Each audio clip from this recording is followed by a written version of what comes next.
Infamous in 5 minutes, sort of. Everything you need to know about the story so far. Spoiler alert.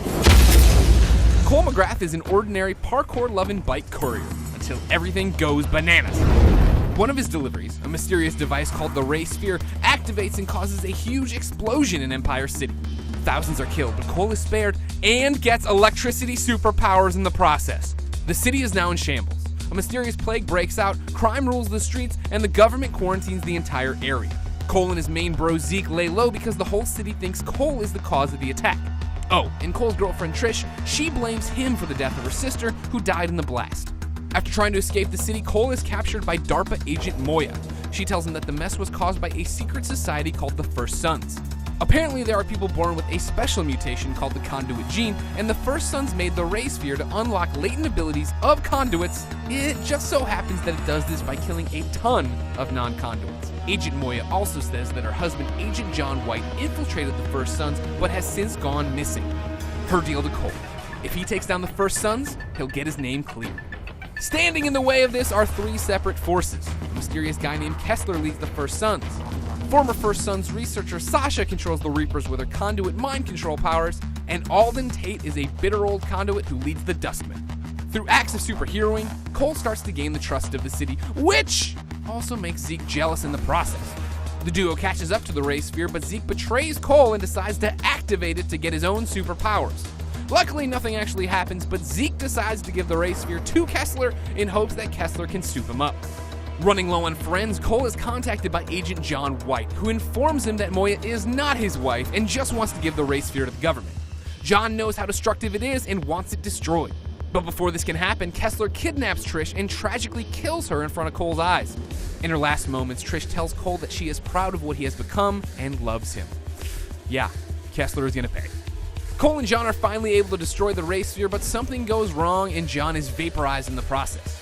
This leads to a final fight with Kessler, but just before he dies, Kessler unloads a twist. Kessler is actually Cole from the future, WTF. Yes, in an alternate timeline, a terrible force called the Beast wrecks the entire planet. Future Cole had the power to stop him, but chose to flee with his wife Trish and 2 kids. The Beast ultimately kills his family, which spurs Cole to use his conduit powers to travel back in time, don the name Kessler, and speed up the development of the Ray Sphere. His plan was to manipulate present-day Cole's life so that Cole would be strong enough to take down the Beast. Even though Kessler's plan kinda worked, the Beast is still coming, so it's time to get allies. Cole partially forgives Zeke for being a jerk and is contacted by NSA agent Lucy Quo, who worked with John. Quo wants Cole to come to a city named New Marais and meet Ray Sphere scientist Dr. Wolf. They both know about Kessler and the Beast and want to help. Typically, just as we're leaving Empire City, the Beast shows up. Cole gets his ass kicked and Empire City blows up. The group barely makes it out and the Beast follows suit, killing thousands of people along the way. Enter New Marais, a former party town that's now plague and monster-ridden. Great. It's ruled by a militia called the Militia, which is headed up by all-around nutso and secret conduit Joseph Bertrand. Cole makes it to Dr. Wolf and obtains his new invention, the Ray Field Inhibitor, or RFI for short. This thing actually takes powers away from conduits, which makes it perfect for stopping the Beast. The catch is that Cole isn't powerful enough to use it yet, so he needs to power himself up. After a run-in with the militia, Wolf is killed and Quo is taken hostage. Cole is aided by Nyx, a sultry conduit who wants revenge against Bertrand for killing her mother. Bertrand is just pissing everyone off because he also hooks Quo up to a machine meant to activate her latent conduit powers and then use that power to manufacture conduit mercenaries. Cole saves Quo, who's now supercharged with ice powers and a new see-through top. Time for even more new allies. Team Cole hooks up with anti-militia rebels led by Roscoe LaRoche. With their help, they take down Bertrand, whose conduit power is becoming a slimy Godzilla monster, and learn that the RFI can cure the plague. A plague that was caused by the Ray Sphere in the first place and is now spreading across the entire world. But it is never that simple. Cole runs into John, the same John who was vaporized a while back. Turns out that the Ray Sphere activated John's conduit powers and turned him into the Beast. Yes, John has been killing thousands of people, but he has a reason.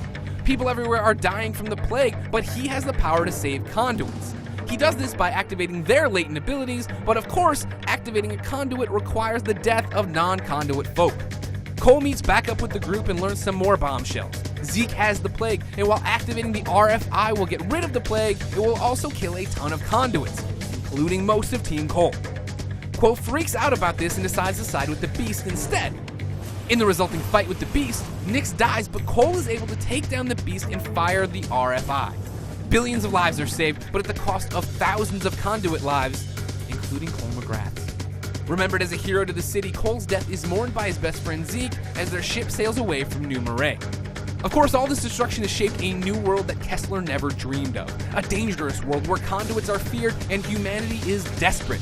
A world that needs new heroes.